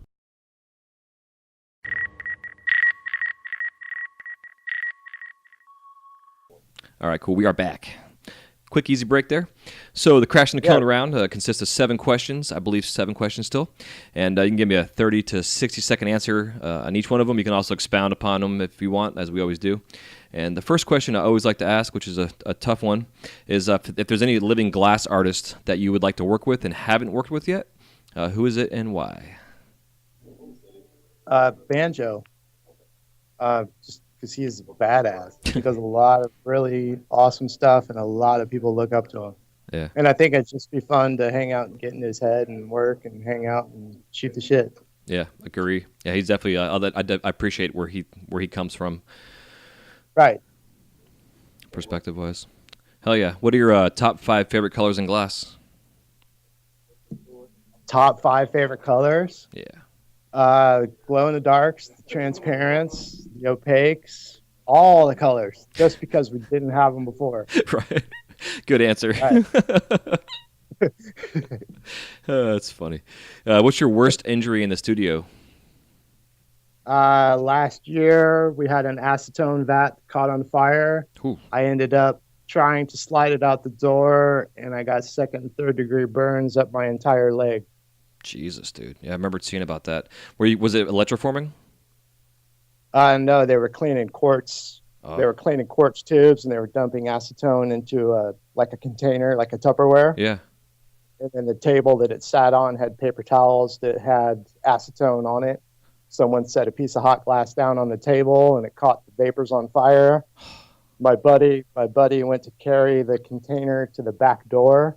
When he set it down, it spilled onto our gas lines. Oh my God. So I jumped up to help, and as he was opening the door, I went to slide the container out, and it hit a crack, splashed back, ignited my whole pant leg. Holy fuck. Yeah, it burnt my hands, my face, caught my beard on fire. Yeah, I basically ran through a fireball. God.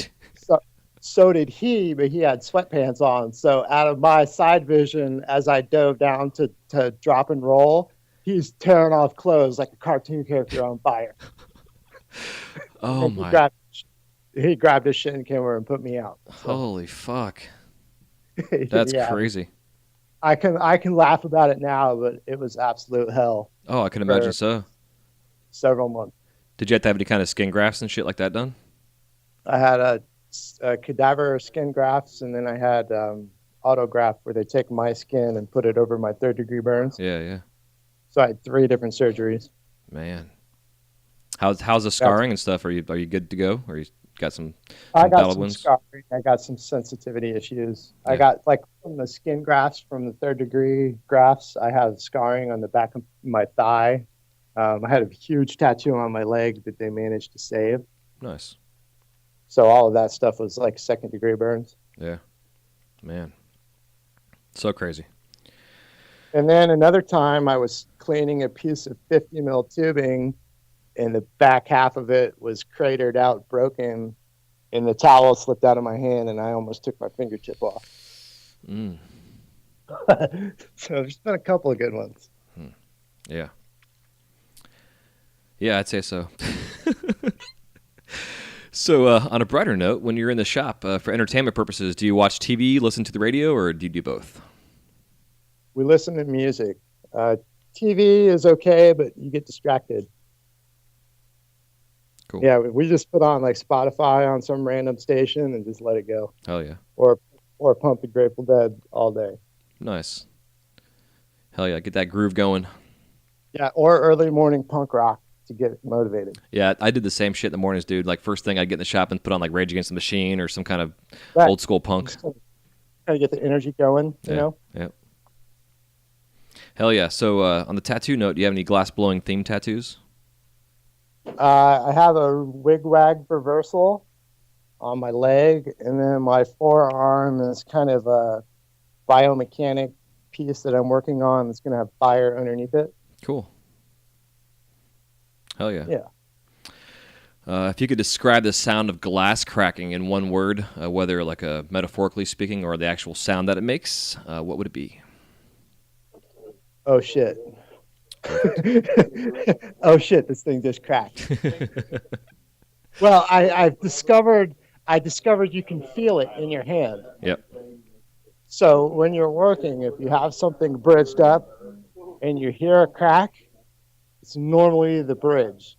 If you feel it like to your core in your hand, then you have a structure crack and you got issues. Yeah. But that's the ting kind of crack. Oh, it's hard to describe. Yeah. It's kicking the balls.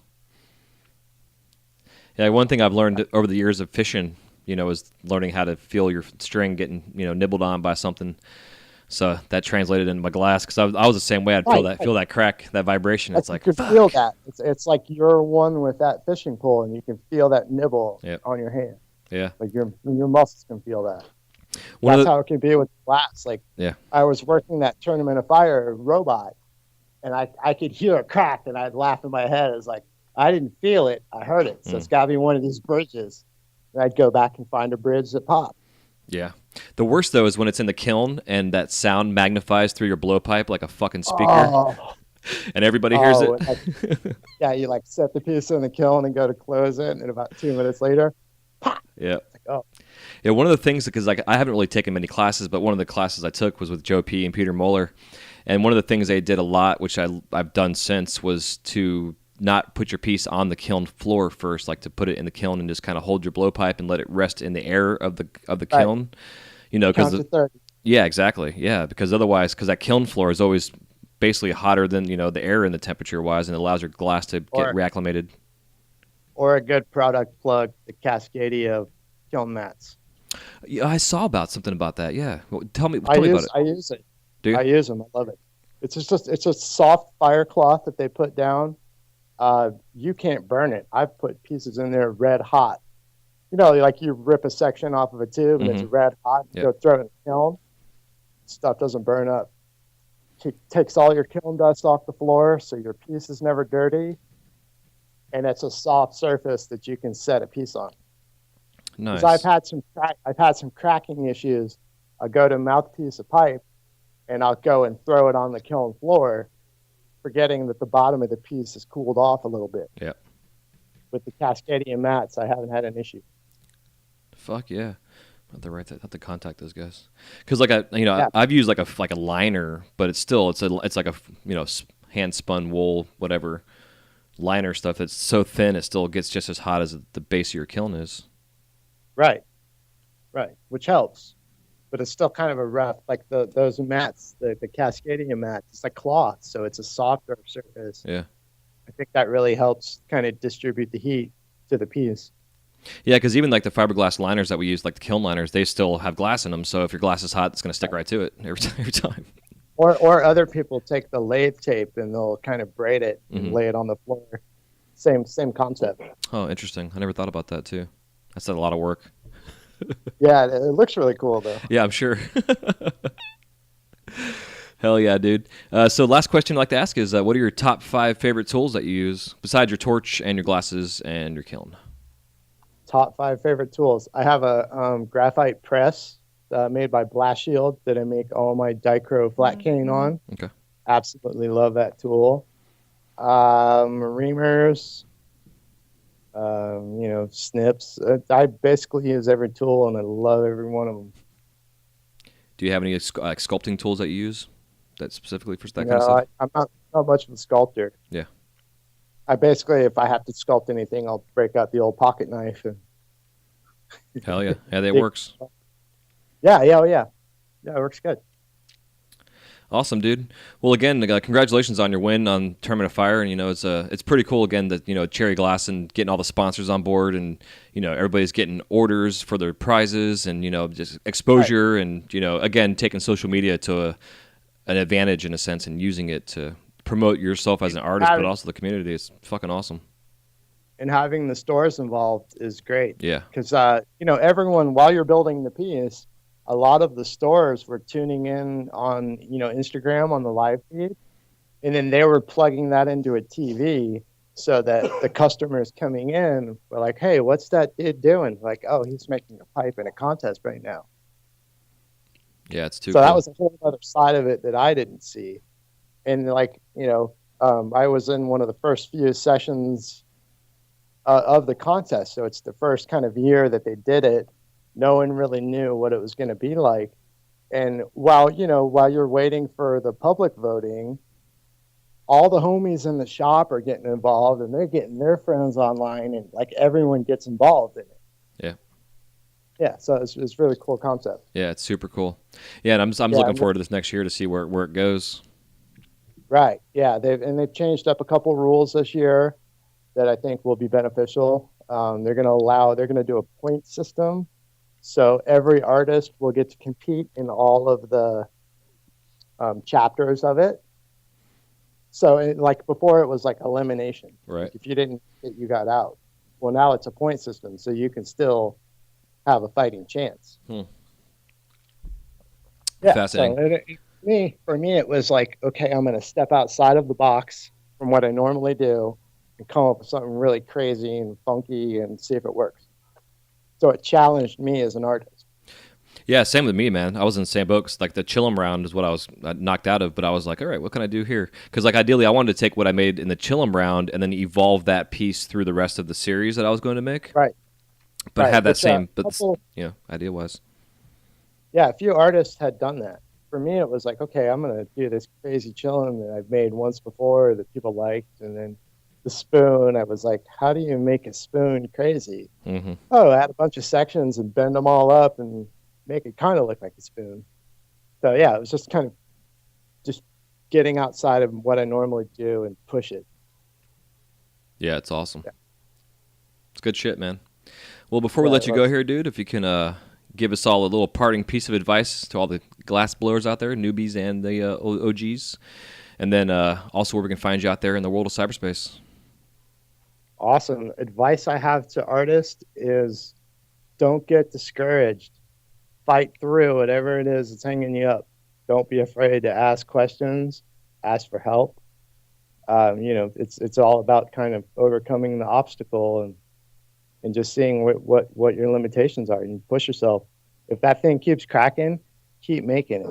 Try and figure out why it's cracking. Then you can overcome that. And when you get over that hill, it's a great uplifting experience. Yeah. And when you're down in the dumps, just think of the good times. And if you're stuck on trying to make something, take a break from it. Make something else. Yeah. Don't That's well said. Don't beat yourself up over it. Yeah, exactly. Take a break and go for a walk. Yeah, take a break. Go drive around. Go have a safety break. Do whatever you got to do to get your head out of it. Yeah. Or just make something else. Like make a quick one-y or something simple to keep your mind off of it. Yeah, man, it's great advice. And then we're be discouraged, Yeah, because it's so easy to do. I used to beat myself up. I had a toolbox I used to kick and like throw around. I would get so frustrated, and then I asked somebody, and it was like, "Oh, you just do this." It's like, "Oh, you son of a bitch." Yeah. If I stayed in my head about it, I would have never learned how to do it. Yeah, exactly. It's like me going back to the Inside Outs and burning my hands. It's like, oh, just shove this in the blowpipe and you won't burn yourself anymore. Oh, yeah, no shit. Close the chimney up. Yeah, exactly. Dude, I've caught my backyard on fire before, man, just getting so fucking pissed off. There was a day I was working on something, I don't remember what the hell it was, and I had just got done raking my backyard up, and we had a huge oak tree that was over my shop, which was awesome because it was like shade all the time, but I had this pile of leaves, and I just chucked whatever was out of my shop because my backyard was somewhat sandy, but I wanted to clean it up a little bit. Right. And I managed to throw it right in that pile of leaves, dude. It fucking lit up like a fucking crazy fire. It was like, never do that again, kind of thing. Oops, won't do that. Yeah, just knock it off in your water bucket and start over. Throw it outside. Right. So before we let you go, man, if you want to tell us, too, where we can find you out there in cyberspace. I'm out here in cyberspace on Instagram at Terry Sharp. T2000 Glass will pop up underneath that. And I'm just on Facebook, Terry Sharp once again. So, hell yeah. I'm pretty easy to find if you look. I don't hide under any kind of names or anything like that. Nice. Yeah, I guess on a side note, did you ever just never wanted a pseudo or just didn't give a shit? No, I chose T2000 Glass because I had a bunch of friends that used to call me that, just, joking around, having fun, saying that I'm some kind of robot because I work so much. But yeah, no, I always wanted to keep it under my name. It just makes it easy. Yeah. Yeah, especially when Facebook made everybody change their pseudos to their real name. Right. Everybody became exposed. Then all of a sudden, everyone's confused on what's going on. Yeah. Yeah, it's funny. Well, if you want to hold on, man, I'll say our goodbyes off the air here. Awesome. So thanks everybody for tuning into this episode with Mr. Terry Sharp. Definitely go out and check out his Instagrams and social media stuff, and pay attention to what Cherry Glass has going on this upcoming season of Tournament of Fire #2. It's a ton of fun, and it's definitely an awesome, active way for us all to be involved in this community and just have a fucking blast and see this continuous growth as we all expand our horizons. So thanks again, and until next time, we'll see you on the next episode of the Wise Guy Radio Show. Take it easy. See ya. This episode of the Wise Guy Radio Show is brought to you by The Flow magazine. Since its inception, the focus of The Flow has been to provide a bond among members of the lampworking community. In every issue, you can enjoy great content with the hottest artists and cutting-edge techniques using the latest industry products. These features, along with the continuation of our Women in Glass edition, Glasscraft Emerging Artist Awards, inspiring gallery showcases, dynamic general interest articles, as well as health and safety information, make The Flow the leading international lampworking journal. For more information or to subscribe to The Flow, go to theflowmagazine.com. That's theflowmagazine.com.